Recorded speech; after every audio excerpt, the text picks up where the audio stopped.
इसके पहले वाले वीडियो में हम बता चुके हैं कि एल्डिहाइड का ऑक्सीकरण जब हम करते हैं तो कार्बोक्सिलिक अम्ल बनते हैं। प्रबल ऑक्सीकारक की सहायता से भी एल्डिहाइड कार्बोक्सिलिक अम्ल में बदलता है और मृदु ऑक्सीकारक की सहायता से भी एल्डिहाइड कार्बोक्सिलिक में बदलता है। मृदु ऑक्सीकारक कौन कौन से थे? टॉलिन अभिकर्मक और फेलिन अभिकर्मक। तो आज ये जो टॉलिन अभिकर्मक और फेलिन अभिकर्मक हैं, इनकी सहायता से हम एल्डिहाइड और कीटोन की पहचान भी कर सकते हैं, अंतर कर सकते हैं, विभेद कर सकते हैं। तो आज हमें पढ़ना है कि मृदु अभिकर्मक, नीचे दिए गए मृदु अभिकर्मक की सहायता से एल्डिहाइड और कीटोन में विभेद करने में प्रयुक्त होते हैं। ये जो मृदु अभिकर्मक हैं, ये एल्डिहाइड और कीटोन में विभेद अंतर करने में उपयोग होते हैं।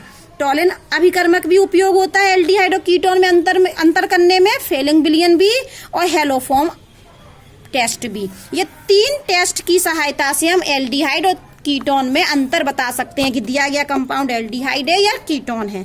विभेद करने में उपयोग होते हैं। तो सबसे पहले हम ले रहे हैं टॉलिन टेस्ट। टॉलिन टेस्ट, तो सबसे पहले तो हम जान लें कि टॉलिन अभिकर्मक होता क्या है। टॉलिन अभिकर्मक, टॉलिन रीजेंट होता क्या है, तब तो हम टेस्ट लगाएं। तो जो टॉलिन रीजेंट होता है वो होता है ammoniated silver nitrate. Silver nitrate Tollens अभिकर्मक क्या होता है? अमोनिनेटेड अमोनियामय सिल्वर नाइट्रेट। ठीक है, और ये टॉलिन अभिकर्मक हमें ताजा बनाना पड़ता है। क्या बनाना पड़ता है? टॉलिन अभिकर्मक क्या होता है?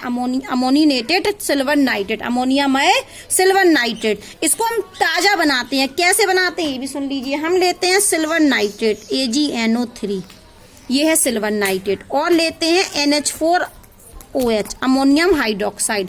इन दोनों के मिश्रण से क्या बनता है? टॉलिन अभिकर्मक बनता है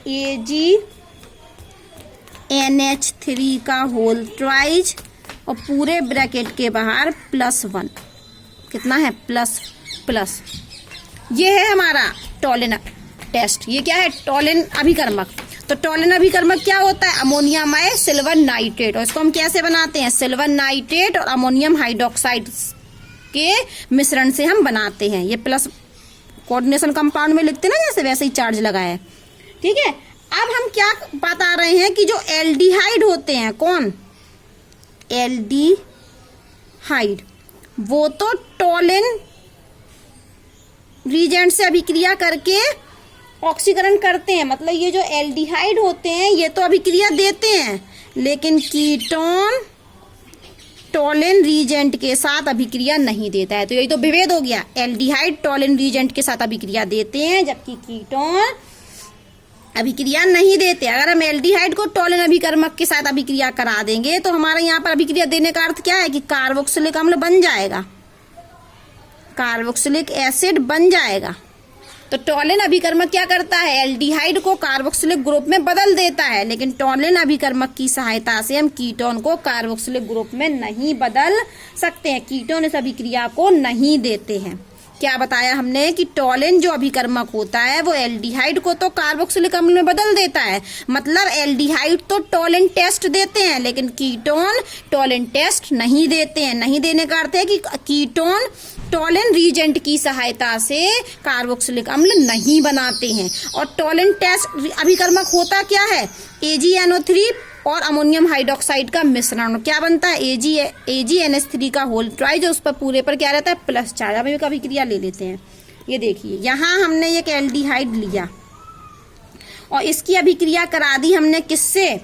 टॉलिन अभिकर्मक से। तो टॉलिन अभिकर्मक क्या लिखेंगे हम? AgNH3 का होल ट्वाइज, और इस पर है एक प्लस चार्ज, और क्षारीय माध्यम में कराते हैं। कैसे में कराते हैं?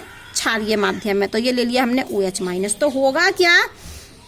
ये होती है, ये बनता है हमारा, सबसे पहले तो बनता है ये हमारा Ag, और बनता है ये RCO-, और हमारा यहाँ पर जल का अणु बनता है और अमोनिया गैस बनती है। ये बैलेंस करने के लिए ये लेने पड़ते हैं हमें 2 अणु, और ये लेने पड़ते हैं 3 मोल। ये बनता है। तो जैसे हमारे पास टेस्ट ट्यूब है, और टेस्ट ट्यूब में क्या है? कोई एल्डिहाइड है, कोई क्या है? एल्डिहाइड है माना कि, और हमने ऊपर से क्या डाल दिया, टॉलन रीजेंट डाल दिया। क्या डाल दिया, टॉलन रीजेंट। तो ये Ag बन जाएगा। और Ag क्या होगा, यहाँ पर टेस्ट ट्यूब की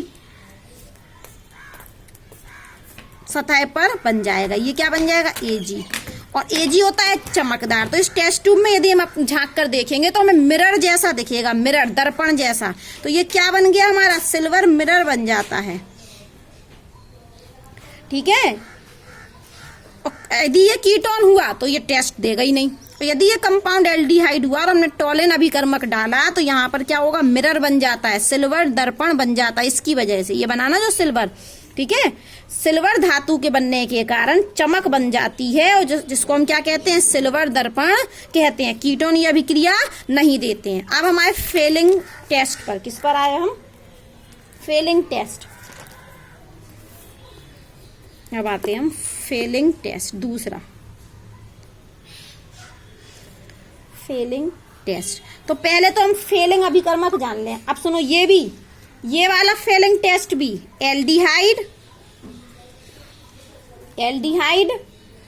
देते हैं, ठीक है, कीटोन नहीं देते हैं। टॉलन टेस्ट भी एल्डिहाइड देते थे और कीटोन नहीं देते थे। उसी तरीके से फेलिंग टेस्ट भी एल्डिहाइड देते हैं और कीटोन नहीं देते हैं। अब हम जान लें कि देखिए टॉलन रीजेंट क्या होता था, AgNO3 और अमोनियम हाइड्रोक्साइड का मिश्रण। बोले तो क्या बोले, अमोनिया माइ सिल्वर नाइट्रेट, ये टॉलन रीजेंट था। तो अब फेलिंग रीजेंट क्या होता है वो भी देख लीजिए। फेलिंग रीजेंट अभिकर्मक, ये दो सॉल्यूशन से मिलकर बना होता है, सॉल्यूशन ए और सॉल्यूशन बी। तो फेलिंग टेस्ट दो सॉल्यूशन से मिलकर बना होता है, सॉल्यूशन ए और सॉल्यूशन बी। सॉल्यूशन ए में तो होता है, यहाँ लिखा है, ये सॉल्यूशन ये किसका होता है, कॉपर सल्फेट। ये सॉल्यूशन होता है solution of copper sulphate. Solution A में क्या होता है, कॉपर सल्फेट। जबकि सॉल्यूशन बी में क्या होता है, सोडियम पोटेशियम टार्टरेट।